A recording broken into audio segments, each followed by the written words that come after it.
temps. Ici Maude Savaria au micro. J'accueille aujourd'hui Gabriel Thériault avec nous autour de la table cette semaine pour nous parler d'un historien du Canada, François-Xavier Garneau. Bonjour Gabriel. Ben oui, bonjour. Gabriel, on a reçu un cadeau cette semaine. Ben oui, on a reçu un petit cadeau en fait. Il y a une maison d'édition qui s'appelle Nota Bene qui nous a envoyé un livre en fait parce que c'est un petit peu en lien avec la chronique que je vais faire aujourd'hui. Donc, ils nous ont envoyé un livre, ça s'appelle Le premier romantisme au Canada. Donc, je le montre à la petite caméra. Puis en fait, c'est un message que j'envoie aux maisons d'édition. Hein. Si vous avez des nouvelles publications à nous envoyer, ça va nous faire plaisir d'en faire des petits comptes rendus. Puis on va faire ça à la radio, à l'écrit même. Fait que vous envoyez ça au 400 rue Sainte-Catherine à choc.ca. Donc la case postale, c'est 8888, succursale Centre-Ville, Montréal. Oui, parce qu'on peut faire des comptes rendus pour la revue HIS au département d'histoire aussi.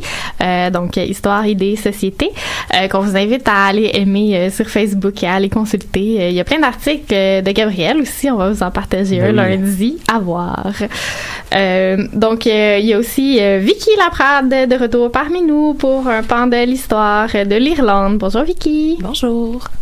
Avec nous aussi, il y a Oriane Daven, une petite nouvelle. Bonjour Oriane. Allô. Donc, Oriane est au doctorat en histoire des femmes et du journalisme, comme moi. Et on est très heureuse qu'elle soit avec nous aujourd'hui. Et il y a aussi Valérie Beaulieu-Paquette à la régie. Val? Allô, allô! Tu nous racontes quoi cette semaine? Cette semaine, j'ai décidé de parler de quelque chose qui me trouble. Okay. Et je pense qu'il fait partie intégrante de nos vies. Donc, je vais commencer tout d'abord par vous demander comment décririez-vous votre sommeil, mes chers collègues? Je sais pas, en fait. En tout cas, moi, c'est long et paisible. Moi, un peu perturbée. Ah. Lourd et créatif. Mon Dieu. Nice. OK. Moi, je dis reposant déjà. Chanceuse. Un sommeil reposant.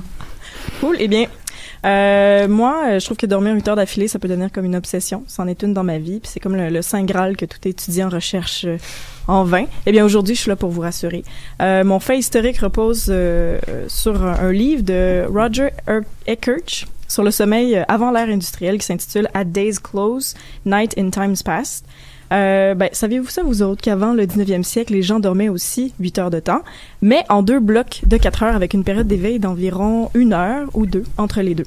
Donc, ces 2 périodes étaient respectivement nommées premier sommeil et l'autre sommeil matinal. Donc, l'auteur a remarqué que le terme premier sommeil était commun en plusieurs endroits en Europe jusqu'à la fin du 18e siècle.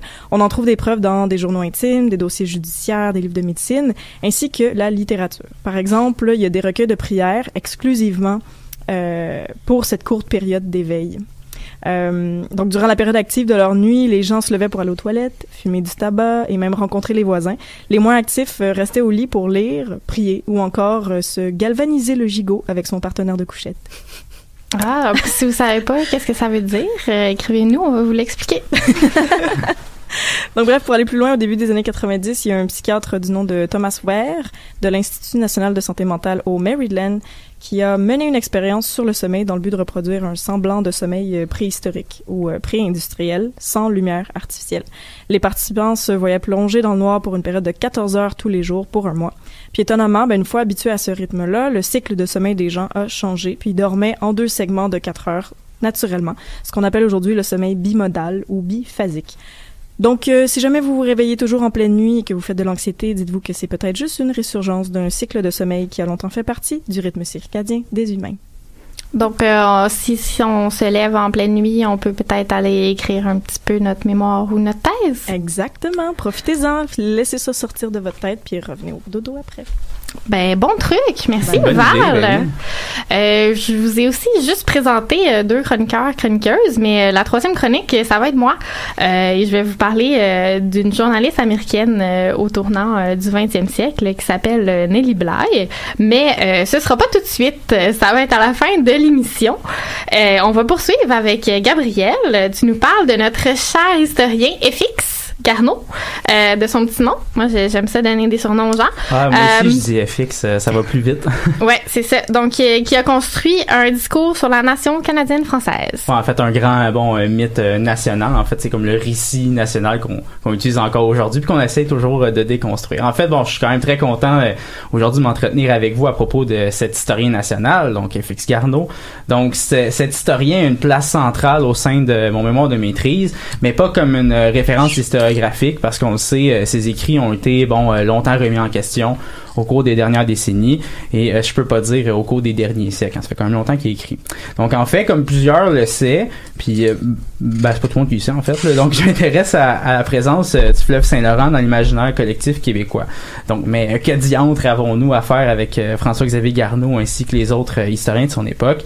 En fait, la réponse est simple, puis ça s'explique avec le titre de mon mémoire. Donc ça s'intitule « Lorsque l'environnement nous fait, le fleuve Saint-Laurent et la nation québécoise chez les historiens et les chroniqueurs historiques de la seconde moitié du 19e siècle. » Donc en fait, je propose d'étudier le discours des historiens de ce siècle à propos de la construction de leur nation, donc ce que Garneau participe, et ainsi de la place que prend le fleuve dans la construction de cette nation. Donc si on parle d'historien, évidemment, on peut pas omettre l'apport de FX Garneau. Donc dans une récente étude, il y a l'historien Michel Ducharme qui s'est interrogé sur la mémoire collective des années 1840. Donc et un de ses principaux constats était que les historiens, de la même manière que les littéraires et les politiciens, par leurs écrits, ont créé des caractéristiques qui définissent la nation canadienne-française. Donc, ce faisant, afin de comprendre les premiers balbutiements de la nation québécoise, ces historiens ont cherché dans leur passé collectif des référents communs tels la langue, la religion, la culture. Donc, une sorte de mythe national venait de naître autour de l'idéalisation de la Nouvelle-France. Donc, pour reprendre les propos du sociologue Fernand Dumont. Donc, les années 1840 furent fertiles pour le nationalisme en raison de l'échec des rébellions de 1837-1838. En effet, le nationalisme des années 1830, donc, était davantage axé sur le républicanisme et l'identité civique, c'est plutôt redirigé, à la suite du rapport Durham, à un nationalisme de survivance culturelle et plutôt ethnique. Donc, pour des intellectuels comme Garneau, il était nécessaire et impératif de faire démentir l'affirmation comme quoi que les Canadiens forment un peuple sans histoire et littérature. Donc, pour reprendre le littéraire Jean-Marcel Paquette, qui s'est intéressé à la littérature des années 1840, donc celle-ci a une fonction capitale dans la formation d'une culture, d'une nation conquise par le fait même, et aussi conçue comme expression d'un peuple, d'une nation. Donc, toute l'importance de l'histoire et de la littérature à cette époque. Mais plus encore, selon moi, la nature et les référents à l'environnement géophysique de la vallée laurentienne était également une source de fierté, de sentiment d'appartenance pour les intellectuels, et ce, à tel point que je constate que le fleuve et la nature peuvent s'inscrire dans les référents identitaires et nationalitaires des Canadiens français. Donc, suite à ce retour contextuel, donc tout concorde à ce que j'aborde la pertinence de Garneau grâce à son Histoire du Canada, donc publié en 4 tomes entre 1845 et 1852, ainsi qu'à sa riche poésie. Donc, évidemment, j'ai choisi de m'entretenir sur Garneau pour ces raisons explicites que je viens d'énoncer, mais il n'est pas le seul à avoir la nature comme marqueur d'identité. Si ça vous intéresse, je me suis déjà penché sur le patriote Guillaume Lévesque au printemps dernier, à même ce micro. Donc, on va voir au cours de cette chronique que la nature et le fleuve Saint-Laurent fait partie de la nation de Garneau. Afin de bien mettre l'accent sur la dite nature, je ferai parler Garneau par une utilisation probablement abusive de la citation. Donc, petite biographie. C'est qui ça? François-Xavier Garneau. Donc, il est né à Québec en 1809. Donc, Garneau est un fils d'une famille modeste et a grandi dans le faubourg Saint-Jean, donc dans la ville de Québec. N'ayant pas d'argent pour poursuivre ses études au collège classique, malgré son statut de première classe, c'était très brillant. Donc, Garneau se trouve à l'âge de 14 ans un emploi dans un bureau de greffier. Donc, il réussit néanmoins à étudier dès l'âge de 16 ans le notariat. Donc, avec environ $80 par mois, il réussit à s'embarquer pour Londres en 1830 afin de voir la vieille Europe et la France comme une de ses principales destinations. Donc, c'est à ce moment-là qu'il prend connaissance rendu à Paris des œuvres littéraires romantiques des Chateaubriand, Casimir Delavigne, Victor Hugo, Lamartine et Guyot, par exemple. Donc, ces inspirations influencent considérablement son style d'écriture. Donc, il va retourner à Londres où il va travailler avec Denis Benjamin Vigée. Donc, lui, c'est un délégué de l'Assemblée législative du Bas-Canada auprès du ministère britannique. Donc, il prend connaissance de toute la fougue nationaliste de personnages éminents de l'époque. On peut nommer William Mackenzie, donc chef des réformistes du Haut-Canada, et également Daniel O'Connell, grand leader irlandais, pour nommer que ceux-ci. Donc, ses influences littéraires et politiques seront au cœur du discours de Garneau.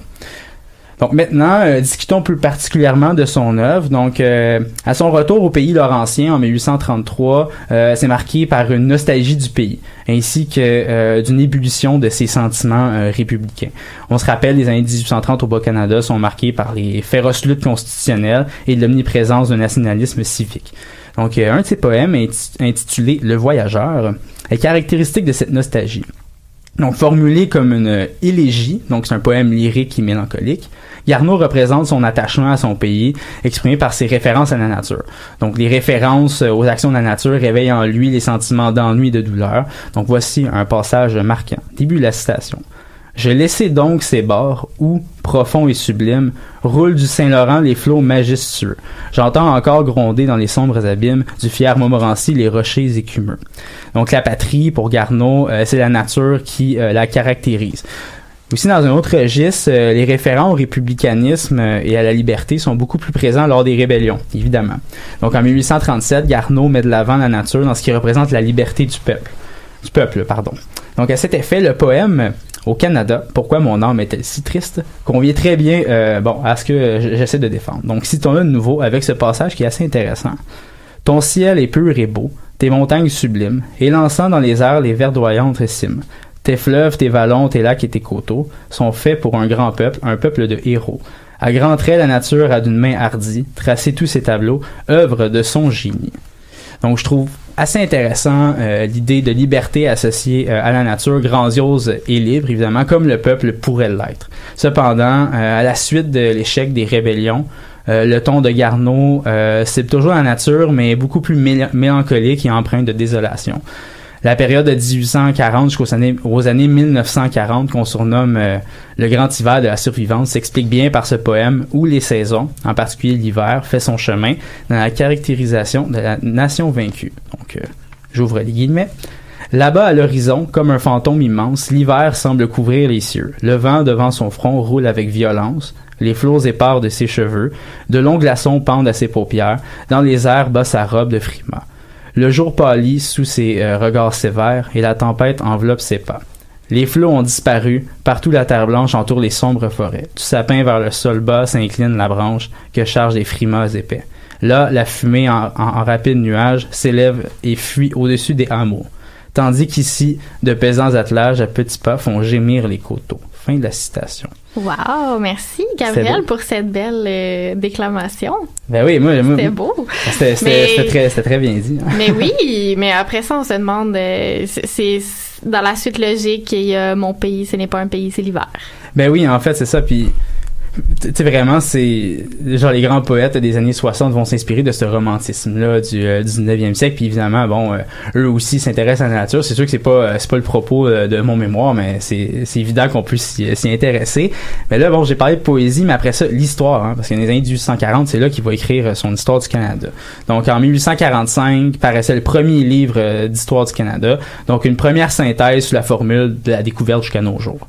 Donc, le discours préliminaire qui agit comme une sorte d'avant-propos, qui met de l'avant l'importance de l'histoire pour la nation, on peut y lire justement que la nature est très présente. Donc, je vais le citer de nouveau. Dans une jeune colonie, chaque fait est gros de conséquences pour l'avenir.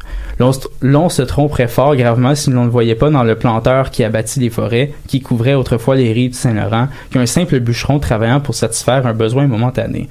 Mais quoi qu'on fasse, la destruction d'un peuple n'est pas chose aussi facile qu'on pourrait se l'imaginer. Et la perspective qui se présente aux Canadiens est peut-être plus menaçante que réellement dangereuse. Néanmoins, il y a des hommes que l'avenir inquiète et qui ont besoin d'être rassurés. Donc l'histoire va venir rassurer les gens. Je retourne dans la citation. C'est pour eux que nous allons entrer dans les détails qui vont suivre. L'importance de la cause que nous défendons nous servira d'excuse auprès du lecteur. Heureux l'historien qui n'a pas la même tâche à accomplir pour sa patrie. OK, c'est une histoire assez engagée. Oui, évidemment. Donc, quand on parle d'historien engagé aujourd'hui, ben, ça l'était lui aussi à l'époque. Donc, pour Garneau, Différent engagement, par exemple. Ouais, ben, c'est pas tout à fait pareil. C'est l'engagement pour la nation, puis ça a eu une nécessité aussi, là.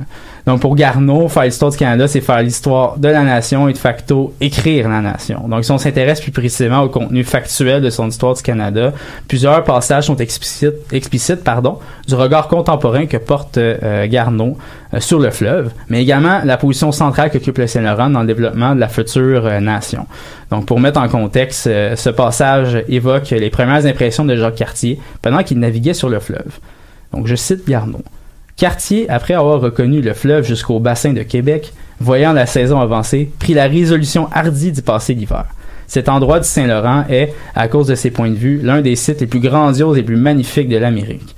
Les deux rives du fleuve depuis le Golfe ont un aspect imposant, mais triste. Les côtes escarpées de 100 lieues, les montagnes couvertes de sapins noirs, qui resserrent au nord et au sud de la vallée qu'il descend, et dont il occupe par endroits presque tout le fond. Les îles aussi, nombreuses et variées, saisissent l'imagination du voyageur qui le remonte pour la première fois. Donc, fin de la citation. On voit Garneau image les impressions de l'explorateur Cartier à tel point qu'il s'imprègne de l'histoire, de la découverte, qu'il en exagère presque pas. Évidemment, Cartier ne pouvait pas savoir qu'il s'agissait du plus bel endroit de l'Amérique. Toutefois, aujourd'hui, bon, on le sait. Hein. Mais donc, c'est une interprétation quand même lyrique. Oui, ben c'est ça, en fait. C'est une suite logique à sa poésie. Puis on sait, histoire, littérature est facilement confondable, parce que je sais pas si ça se dit, mais confondu ensemble. Donc, ce qui m'amène à conclure sur cette note et un triste vocabulaire de fin. Bon, il est clair qu'en 12 minutes, bon, je peux pas présenter des résultats plus exhaustifs. Cependant, ces extraits des travaux de Garneau donnent un excellent aperçu de la place que prend le fleuve dans la construction de la nation québécoise. Mais Garneau, c'est, oui, une personne assez lyrique, là, comme on l'a vu, mais c'est quand même un historien aussi. Il allait voir des sources, des archives. Bon, peut-être pas celles de Jacques Cartier, mais les autres. Mais c'est ça, en fait, Garneau, il y a comme un espèce d'appareil critique là, qui met en scène dans son discours préliminaire, donc son avant-propos. Et puis, ce discours préliminaire, il s'inspire, bon, de Michelet, donc tous ces historiens, il va lire, bon, Thucydide, des personnages comme ça. Donc, il y a vraiment l'idée de dire la vérité. Donc, il va dire ça dans son discours, mais cependant, bon, l'histoire du Canada a plutôt un caractère beaucoup plus lyrique. Donc, évidemment, il y a bon, les grandes volontés, mais finalement, ce qui arrive, c'était pas autre chose, mais ces ouvrages de l'histoire du Canada vont être commémorés souvent. En 1945, il va y avoir un grand congrès, si je peux dire, sur l'histoire de Garneau, donc commémoration de 100 ans. Donc, plusieurs historiens tels Lionel Groulx, donc vont faire l'éloge du travail de Garneau, mais c'est un travail assez considérable pour l'époque. En fait, c'est quand même 4 volumes, beaucoup plus de 1000 pages, donc c'est un exploit pour l'époque. Oui, et c'est quand même très important, surtout qu'il y en avait pas d'autres à l'époque, et ça a pris du temps avant qu'il y ait un autre historien, Lionel Groulx, qui c'est ça. Ouais, puis c'est sûr qu'il va en avoir entre les deux, mais c'est plutôt des chroniqueurs historiques. C'est beaucoup littéraire. Il va y avoir Benjamin Sulte, mais Benjamin Sulte, j'en ai parlé dans une petite introduction, je pense au printemps passé. Puis en fait, lui, il va vraiment retranscrire des archives au lieu de vraiment raconter l'histoire. Donc, est-ce que c'est un historien ou un scribe? Bon, on ne sait pas. Par contre, on vous recommande pas de citer Garneau dans votre historiographie, dans vos travaux d'histoire. Vous pouvez analyser le discours, mais pas le citer comme une référence coulée dans le béton, évidemment. Ben merci, Gabriel. Ben merci. On va aller en musique, Valérie? Oui. Bon, vous êtes au courant parce que je vous en ai parlé tantôt avant notre réunion, que je suis en train de faire le deuil de l'automne, de l'été. Puis, parce que l'automne arrive. Parce que l'automne arrive. Fait il y a une petite chanson que j'ai écoutée cet été qui me remplit d'amour. Et c'est un groupe portoricain. Ça s'appelle Ife. Et puis la chanson s'intitule House of Love. C'est de la musique électronique bien sweet.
Savaya au micro.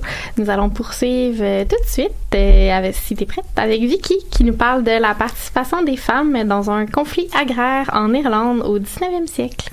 Oui, bonjour. Alors, je vais vous parler de la Ladies Land League et de la période dite de la Land War, donc de 1870 à 1890. Bon, avant de vous expliquer l'organisation, je vais faire un petit contexte historique. Donc, je vous ramène au milieu du 19e siècle, durant la Grande Famine. Alors, la Grande Famine va frapper l'Irlande de 1845 à 1849. Puis ça va avoir des conséquences assez considérables en Irlande, particulièrement au niveau de la démographie. Donc, ils sont plus de 9 millions d'habitants avant la Grande Famine et la démographie va chuter de moitié après la Grande Famine, notamment due à une immigration massive, là, donc tout le monde n'est pas mort.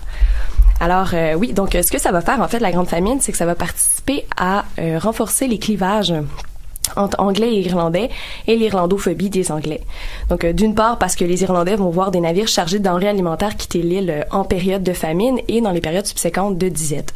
Puis, les tenanciers irlandais sont obligés de vendre le blé pour payer leur fermage, mais ils n'ont pas de nourriture pour nourrir leur famille. Par contre, je tiens quand même à mentionner que les landlords, c'est pas toutes des personnes méchantes, là. Il y en a plusieurs qui vont aider leurs tenanciers en baissant les loyers ou, en leur venant en aide en leur donnant de la nourriture.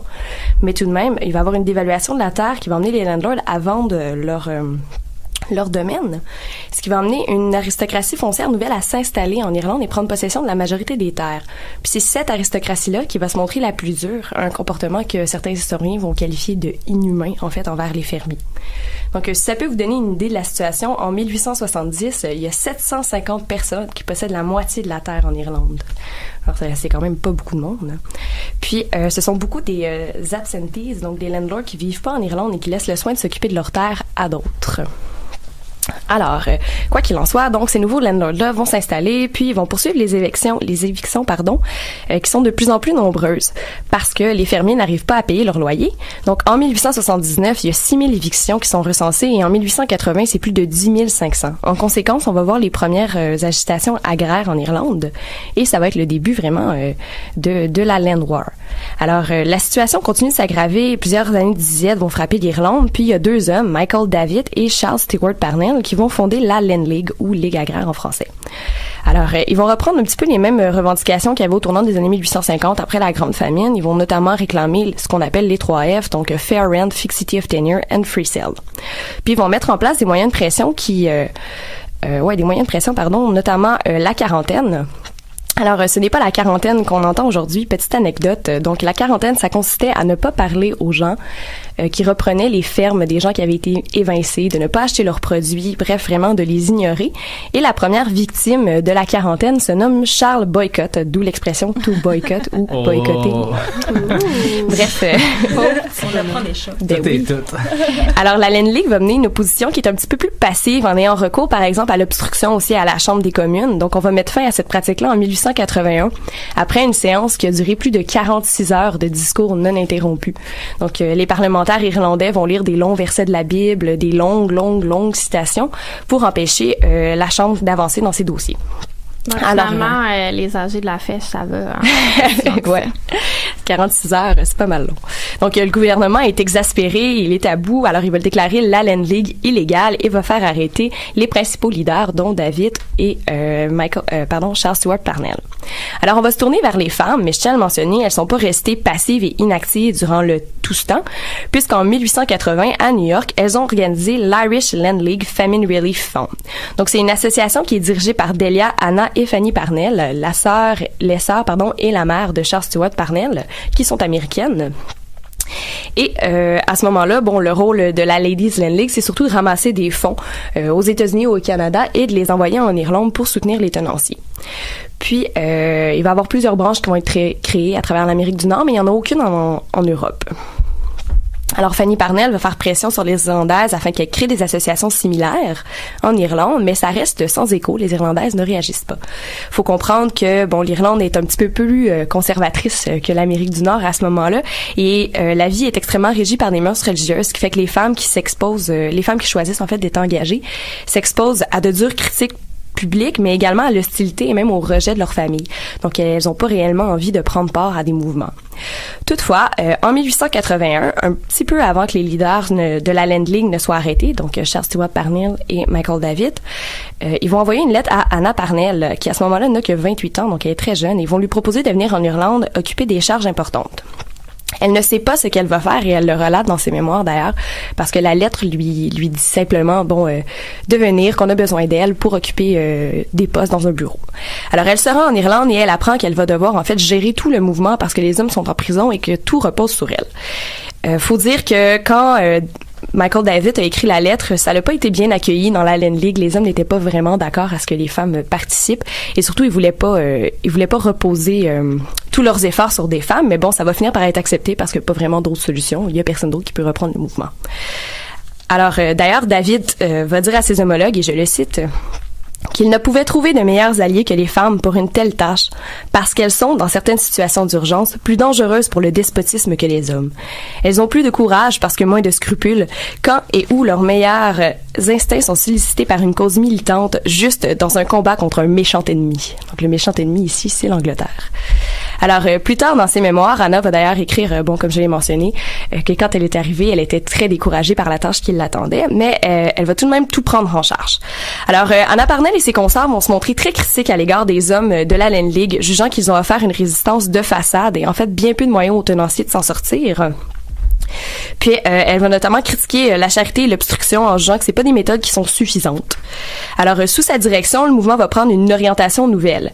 Les Irlandaises vont d'abord se montrer reluctantes à s'engager. On compte à peine 34 branches en janvier 81 quand la Ladies Land League est vraiment fondée. Mais à la fin des années 1882, on va compter plus de 500 branches, dont certaines branches qui ont plus de 200 membres. Alors, qu'est-ce qu'elles vont faire dans la Ladies Land League? D'une part, elles vont procéder à une réorganisation des informations en créant une sorte de Book of Kells. Qu'est-ce que c'est? C'est un énorme dossier dans lequel sont contenus sont recensées toutes les terres, le nom des landlords, le caractère des landlords. Donc, est-ce que c'est des gens qui sont plus méchants avec les fermiers, plus gentils, etc. Elles vont noter le prix du loyer, le nombre d'évictions, le moral de la population locale. Donc, c'est vraiment une grosse source d'information. Malheureusement, on n'a pas eu accès aujourd'hui. Ça a été détruit. C'est si triste. Oui, vraiment. Alors, d'autre part, elles vont soutenir les fermiers qui refusent de payer leur loyer et qui sont évincés en leur construisant des huttes de bois où ils vont pouvoir résider temporairement. Ils vont leur fournir des denrées.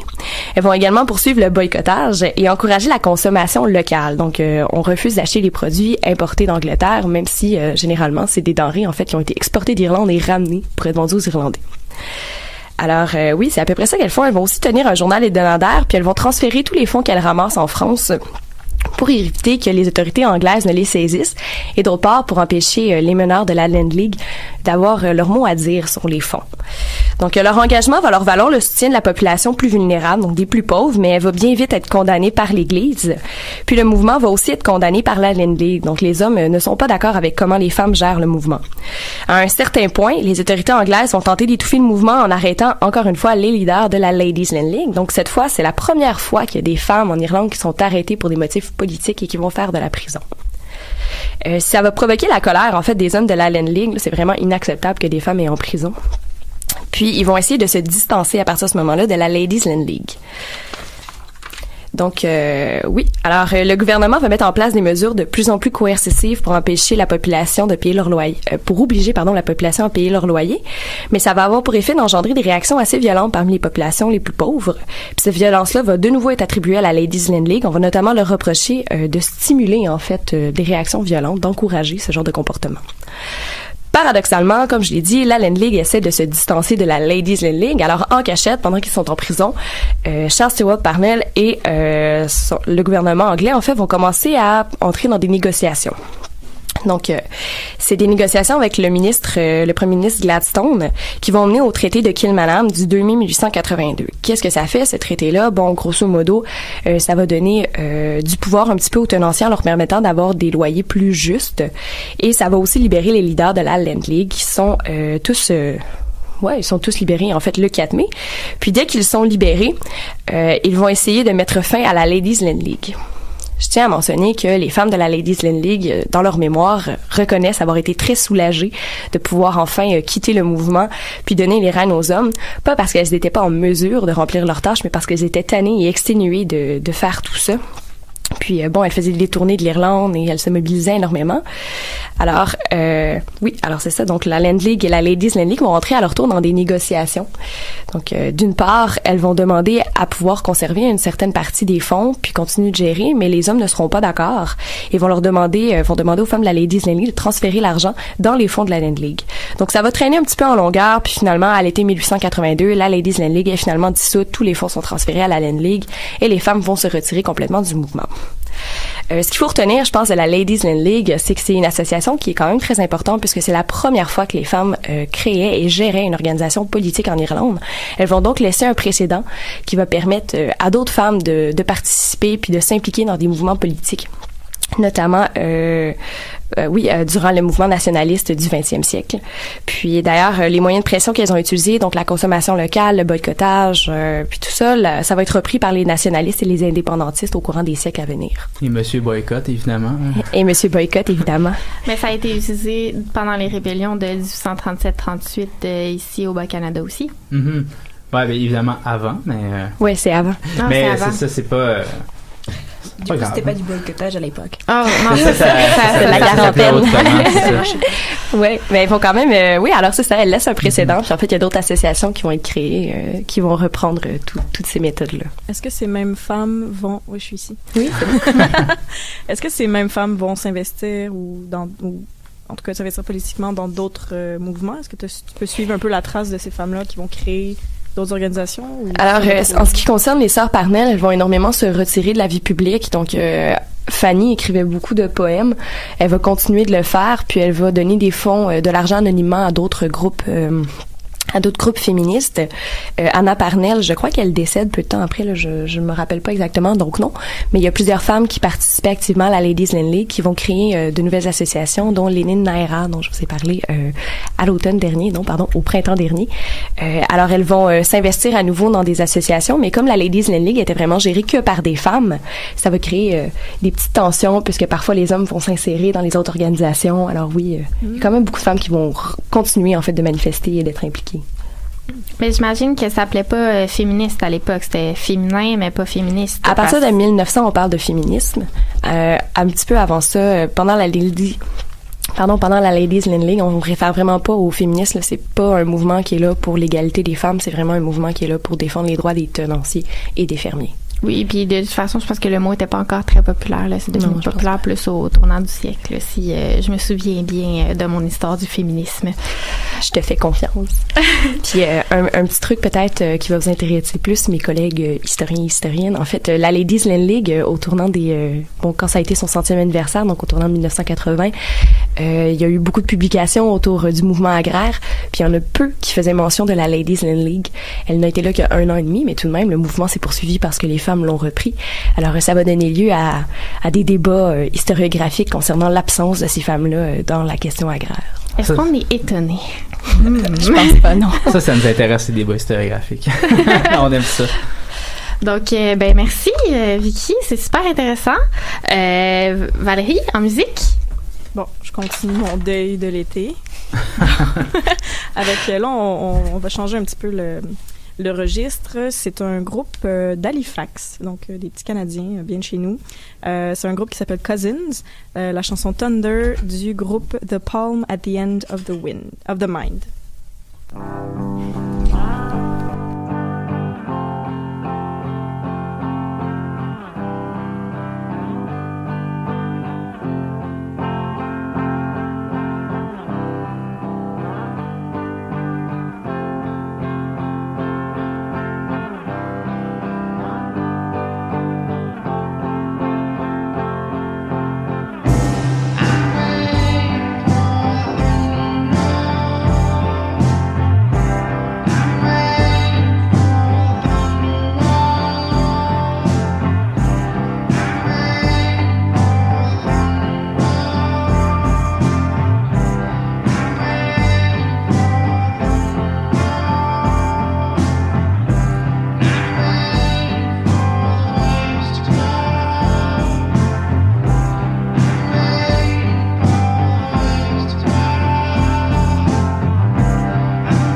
C'est vrai, Val, hein, t'es en dépression.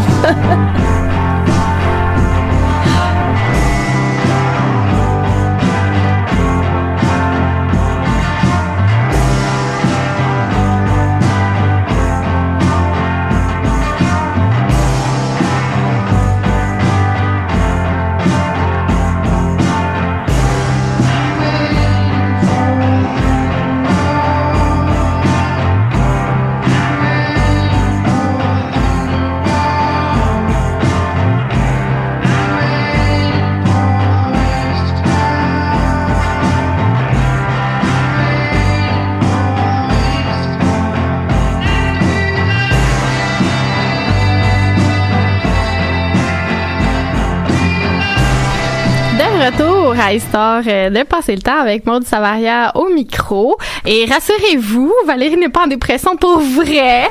Tout va bien. On se faisait des blagues. Puis Vicky a pas compris encore. J'ai utilisé le mauvais piton. Ouais, c'est ça. Elle a pas encore compris tous les pitons. Tu sais, il y en a 4 sur la console. Parce que la dépression est pas un tabou. C'est correct d'en parler. C'est très bien. C'est correct d'en parler. Peut-être pas à la radio devant tous nos auditeurs et auditrices, par exemple. La dépression saisonnière, c'est souvent. Hein. Comment? Il y a beaucoup de gens qui souffrent de dépression saisonnière. Exact. Oui, la dépression saisonnière, c'est vrai. Si ça va pas bien, vous pouvez vous rendre au service de soutien psychologique de l'UQAM dans le DS qui offre 3 rencontres gratuites pour les étudiants et étudiantes de l'UQAM. Voilà. Quand même. Belle plug. Ben oui, pourquoi pas? On s'occupe de vous, guys. Ben oui. Donc, pour terminer notre émission, c'est à mon tour de faire ma chronique et je vais vous parler de Nellie Bly, qui est une femme journaliste américaine assez badass, pour reprendre le hashtag de Marie-Lou la semaine dernière. Donc, Nellie Bly. Elle s'appelle Elizabeth Jane Cochrane, de son vrai nom. Elle naît le 5 mai 1864 à Cochrane's Mill, en Pennsylvanie. La ville est nommée d'après son père, un immigrant irlandais, qui a racheté les terres et les moulins du territoire de la ville. Donc, on pourrait penser qu'il est issu d'un milieu petit bourgeois assez riche, mais non. Quand elle a 6 ans, son père meurt et sa mère se remarie avec un alcoolique violent. Qui l'oblige à divorcer, en fait, pour survivre. Donc, assez jeune, Elisabeth comprend qu'il va falloir qu'elle travaille et sûrement comme gouvernante ou comme demoiselle de compagnie, ce qui ne l'enchante pas. J'ai de la misère avec mon micro, je suis désolée. Elle tente de devenir institutrice, mais ne peut pas payer sa formation plus qu'un semestre, donc vraiment dans la pauvreté. Elle va commencer à écrire à partir de 16 ans, mais c'est en 1885, alors qu'elle a 21 ans, qu'arrive l'élément déclencheur de sa carrière. C'est un article dans le Pittsburgh Dispatch qui est intitulé « What Girls Are Good For », qui dit entre autres que les femmes qui étudient ou travaillent sont monstrueuses, rien de moins. Donc, c'est vraiment l'époque là, des sphères séparées. La femme a vraiment pas le droit de mettre le pied dehors, de penser à faire quelque chose à l'extérieur par elle-même. Ça fonctionne pas, faut qu'elle reste au foyer. Pour résumer l'idéologie, la jeune Elisabeth, qui aime la littérature et qui doit travailler pour survivre, est pas vraiment d'accord avec l'article et elle décide de répondre au journal. La lettre va vraiment impressionner le rédacteur en chef, George Maiden, et il va lui offrir un poste. Donc, son premier texte publié va reprendre la Woman Question, comme on disait à l'époque. Donc, la Woman Question, il n'y en a qu'une, il n'y a qu'une seule femme et une seule question. Et elle va, bon, on sait pas c'est quoi. Elle va insister dans son article sur les femmes qui ne sont pas en situation privilégiée. Bon, on parle des femmes blanches dans ce cas-ci. Les femmes qui sont pas en situation privilégiée, c'est celles qui n'ont pas de soutien financier, qui ne vont pas attirer les hommes pour le mariage. Je sais pas trop qu'est-ce que ça veut dire. Là. C'est quoi les critères? Ben je sais pas là, la beauté, l'argent, des hanches. Ouais, peut-être, peu importe. Ou celles qui n'ont pas de compétences dans le monde du travail. Donc, on voit qu'elles s'enlignent pour brasser les choses un peu. Là, c'est pas des choses dont on parlait beaucoup. L'article est un succès et Madden va l'engager. Il met, par exemple, une condition de se choisir un pseudonyme. Et Madame va en fait le choisir pour elle. Il va choisir Nellie Bly, qui est le titre d'une chanson de Stephen Foster. Donc, je voulais mettre un extrait là, pendant l'émission, mais j'ai fait des recherches sur Foster avant, qui est un chanteur très populaire au milieu du 19e siècle, qui reprenait des chansons des minstrels. Ça, c'est des spectacles grand public du sud des États-Unis, qui sont adeptes de blackface et d'engager des Noirs pour faire des rôles d'ignorants. Donc, je me suis dit que c'était pas nécessaire. Qu'est-ce que t'en penses? Ouais, ça aurait été déplacé en ondes ici. Ouais, un petit peu. Mais c'est l'histoire aussi. Ben oui, mais faut pas aller l'écouter sur YouTube, là, y a pas de problème, mais on la mettra pas sur nos ondes. Nellie Bly va rapidement se spécialiser dans le journalisme d'investigation ou le stunt reporting. Donc elle parle pas de jardinage, de mode ou de problèmes de cœur. Sa technique, c'est l'immersion. Elle va se faire engager dans des usines, par exemple, pour apporter les conditions de travail des ouvrières. Elle va se déguiser, parler différemment parce qu'elle est issue d'une certaine classe moyenne quand même. Puis, c'est ce qu'on appelle aujourd'hui le journalisme gonzo. Est-ce que vous connaissez ça un peu? Oui. Non. C'est qui Gonzo? Ouais. Qui est Gonzo? Je sais pas, c'est pas la personne. C'est un journaliste, j'ai oublié son nom. De toute façon, c'est pas important. C'est un homme des années 70, journaliste, qui a copié Nellie Bly en s'infiltrant comme ça, undercover, pour faire ses reportages, sans dire qu'il était journaliste et tout. Puis appelé ça le journalisme Gonzo. Mais dans le fond, c'est Nellie Bly là, qui a inventé ça. Est-ce que ça a déjà été revendiqué que ça devienne le journalisme Nellie Bly? Ou... je ne sais pas, mais ça m'étonne pas, tu sais, qu'un homme ait repris une idée presque 100 ans plus tard, puis on n'est pas étonné.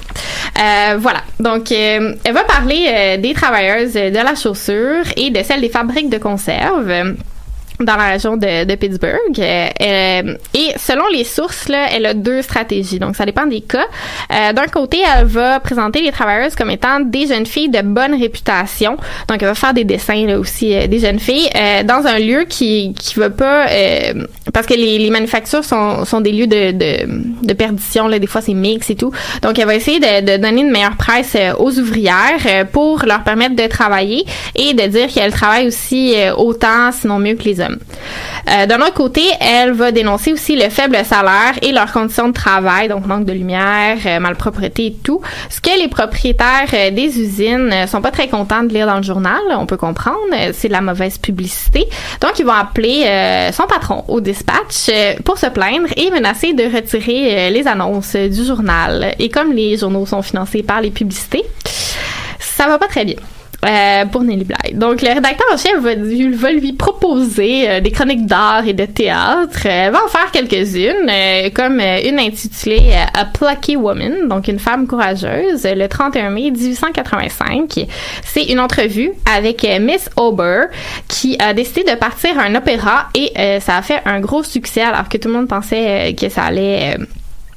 ça allait faire absolument un flop. Oui, merci. Elle va aussi aborder des questions dites féminines comme le divorce en demandant qu'on change les lois. Donc c'est assez choquant là, pour l'époque. Puis elle va quand même être mécontente là, avec son travail en art et théâtre. Donc elle va partir pour le Mexique avec sa mère, d'où elle envoie des articles de voyage qui vont décrire la culture notamment et des articles assez critiques sur le gouvernement du Mexique, notamment sur comment Porfirio Diaz, le président alors, emprisonne un journaliste dissident. Donc après 6 mois de voyage, elle se fait renvoyer du pays, hein, quand même. Et elle va se diriger vers New York pour se faire engager par Joseph Pulitzer, celui du prix en journalisme, au New York World. Donc, le rédacteur en chef du World va d'abord refuser de la rencontrer. Elle, ça le dérange pas beaucoup. Elle va s'asseoir et attendre qu'il lui parle. Un peu pour s'en débarrasser, il va lui dire « Je vous engage si vous me faites un reportage sur les asiles ». Nellie Bly, elle prend le défi et elle va trouver un moyen de se faire interner pendant 10 jours au Blackwell Island Hospital. Wow. Ça, dans ma tête, ça ressemble à Shutter Island. Regardez le film, ça ressemble à ça. Bon, ce qu'il faut dire à l'époque, c'est que les recherches en santé mentale étaient assez peu présentes et remplies de préjugés, surtout envers les femmes. Donc, c'est une entreprise vraiment dangereuse. Comment ça se passe? elle s'assure pour commencer de ne pas se faire poursuivre pour son mensonge auprès de l'Assistant District Attorney, donc le ADA, et que l'avocat du journal va venir la chercher après une semaine. C'est quand même important. Il faut avoir confiance en le processus quand même, là. C'est mettre sa vie complètement en danger. Là. Oui, non, c'est ça, mais elle avait pas vraiment peur. Là. Elle faisait n'importe quoi. Là, t'sais. Ben oui, hein, c'est ça. C'est ça. Elle aurait pu rester là. En effet. Elle connaît absolument rien à la folie, en plus. Elle connaît rien des asiles. Elle n'a jamais rencontré quelqu'un qui est allé dans un asile ou quelqu'un qui est fou. Considéré fou. Elle va vraiment puiser là, dans tous les stéréotypes pour se faire interner. Elle va prendre une pension pour jeunes filles ouvrières sous le nom de Nellie Brown. Donc déjà, on va penser qu'elle est pauvre et les autorités vont être plus promptes à l'enfermer. Elle va passer la nuit à la pension à crier. Elle va inventer une paranoïa contre les autres pensionnaires. Elle va chercher activement ses bagages qui n'existent pas du tout. Et la police va venir la chercher le lendemain matin, puisque la matrone les a appelés. Et elle va se retrouver devant un jury. Et devant le jury, elle va s'inventer un accent. Elle va dire qu'elle est cubaine. Ça n'a aucun rapport, elle est blanche. Son personnage est donc pauvre et étrangère et elle agit comme une folle. Donc, il y a beaucoup de stéréotypes là ici. Et les juges et les docteurs qui vont l'examiner vont croire à un abus de drogue ou à de l'hystérie. Quel hasard. Ben oui, hein? On est étonnés. Donc, elle se fait examiner là, pendant 2 jours à Bellevue, qui est le centre de détention, et on l'amène enfin à Blackwell, le but de son épopée. Une fois rentrée dans l'asile, elle va arrêter, par exemple, de jouer la comédie. Elle va redevenir saine, elle va redevenir elle-même afin de rester crédible et de gagner la confiance des autres patients. Elle cherche aussi à garder sa réputation de fille pure et ne veut pas se faire cataloguer comme une fille de la ville. Ça veut dire prostituée. Donc en anglais, c'est Woman About Town. Quand même. Oui. Après 10 jours, l'avocat vient la chercher et elle publie une série d'articles qui vont devenir un livre. Elle dénonce les diagnostics rapides et sans appel des médecins. Par exemple, celui d'une femme allemande qui n'a pas eu de traducteur pour son examen. Donc, elle parle pas anglais, personne parle allemand, puis elle est internée là, puis on sait pas si elle est folle ou pas. Parce qu'en fait, personne ne comprend. Et il n'y a pas aussi de possibilité de sortie là, dans bien des cas, donc elle va déplorer ça. Les médecins sont complètement incompétents selon elle. Elle dénonce aussi que les femmes ne méritent pas leur place à cet endroit-là et que d'autres, bien qu'elles sont folles, selon elle, c'est elle qui dit ça, ne méritent pas ce traitement qui rendrait n'importe qui fou. Donc elle va décrire un peu c'est quoi le traitement. De 6h du matin à 8h le soir, il ne faut pas parler, à être assis sur une chaise droite sans bouger, sans lecture, sans connaissance du monde extérieur, mauvaise nourriture et mauvais traitement. Après 2 mois, la santé physique et mentale est détruite. Elle raconte l'épisode aussi traumatique de son bain. Donc, elle est nue devant d'autres patientes. On s'entend que c'est très prude à l'époque. Forcée de partager l'eau glaciale et la serviette sale avec les autres. Puis, il y a aussi absence totale de traitement qui pourrait être positif et du travail ménager forcé. Donc, après ces articles, par exemple, il va y avoir des réformes qui vont avoir lieu. Donc, il faut dire que c'est l'époque 1890-1920. C'est connu aux États-Unis comme étant la Progressive Era. Donc, Nellie Bly va faire partie de ces discours-là, demander des réformes. Puis, tout de suite après ces articles qui font vraiment le tour là, des États-Unis, il va y en avoir beaucoup ça va être publié dans beaucoup de journaux. Ils vont convoquer un grand jury et elle va aller expliquer son expérience devant une vingtaine d'hommes. Puis il va y avoir un changement assez rapide, là, du moins à Blackwell, du moins pour un certain temps. Dans les repas, il va y avoir plus de vêtements à faire pour les patientes qui ont froid et plus d'argent investi. Sa technique d'enquête, elle va être copiée par la suite. Donc, d'autres journalistes vont se faire interner comme ça pour reporter, notamment dans les années 20 par Albert Londres en France. Ça doit pas être... elle n'a pas dû avoir de crédit, par exemple. Donc, son autre grand exploit, c'est celui en 1889 de faire le tour du monde en 72 jours, donc le record, comme Phileas Fogg, le héros de Jules Verne, en 80 jours. On lui dit que c'est impossible pour une femme de voyager seule comme ça et que, voyons, elle aurait trop de bagages. Donc, c'est logique. Hein? Ben oui. Les robes, dans ce temps-là. Ouais. On le sait, les femmes, elles ont trop de bagages quand elles voyagent. Ben oui, toujours. Donc, Nelly Bly part du New Jersey en bateau vers l'Angleterre, puis la France, pour prendre un petit café avec Jules Verne à Paris. Hein? Pourquoi pas? Puis, elle va prendre le train et même la montgolfière pour revenir à New York en passant par l'Italie, l'Égypte, la Chine, Singapour, Hong Kong et le Japon. Elle va rapporter ses chroniques et va même publier un livre et un jeu de société de son aventure. Par contre, ces articles-là, c'est plus un beau grand titre qu'un bon travail journalistique parce qu'elle va vraiment se concentrer sur la rapidité du voyage et sur sa manière masculine de voyager plutôt que sur les cultures qu'elle rencontre comme elle avait fait au Mexique. Donc, ces articles sont très vite faits. Elle va faire des dessins des gens qu'elle rencontre, mais c'est assez raciste et assez caricaturé, contrairement aux portraits d'ouvrières qui sont vraiment faits avec attention. Donc, c'est assez décevant. Ça va quand même augmenter les tirages du World et elle va demander un bonus qu'elle ne recevra pas. Donc, elle va démissionner. Puis, elle va faire des conférences sur son tour du monde et tout jusqu'en 1893 où elle va retourner au World puisqu'il y a un nouvel éditeur. Donc, elle va négocier un meilleur salaire. À partir de là, elle va publier beaucoup de chroniques sur des sujets sociaux assez variés. Donc, le travail domestique, les fabriques de boîtes qu'elle va qualifier les ouvrières de la fabrique d'esclaves modernes ou de white slaves. C'est quand même assez problématique là, comme énoncé. Elle va faire une entrevue avec Emma Goldman, l'anarchiste assez célèbre, en prison, et avec Susan B. Anthony, qui est une militante du droit des femmes.